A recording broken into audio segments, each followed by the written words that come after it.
Some people call them the ghosts of Halifax.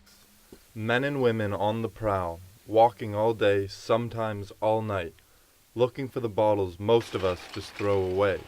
James Bourgeois is a regular at the Clifton Recycling Depot in the north end of Halifax.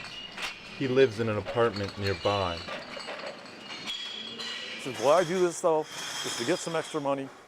Sometimes it's not much today, so it's not going to last me very long, but at least I'll have a few bucks in my pocket. James says he has trouble working because of his epilepsy. He lives on about $800 a month in disability payments from the federal government. His rent is $400. By the time I get my check from the federal government, disability from the federal government, by the time I pay my rent, my medication, everything, it's gone. It's gone within the second day, it's gone. Gone. I go to food banks, I do this. You know what I mean? I don't know what Harper's doing up there. Keith Johnson is the general manager at the recycling center. He says people like James bring in about 80% of the bottles.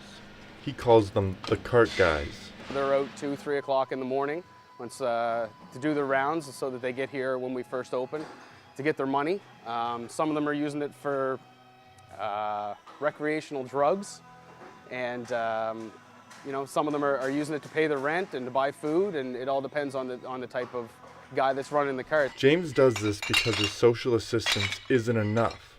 Keith says that others do it to avoid social assistance altogether. Days that there's no garbage collection in this area, they go to an area where there is garbage and they can pick up as many bottles as they can up there, and then go to a different depot to get their money for that day, and come back in town, do a little bit running around here to supplement that as well. And there's $120 days for them easily, which is more than a lot of people make in the day. James receives 10 cents per bottle and 5 cents per can. Today, he makes $60. That's an average payout for a cart guy. James spends his money on food and medicine, beer and cigarettes.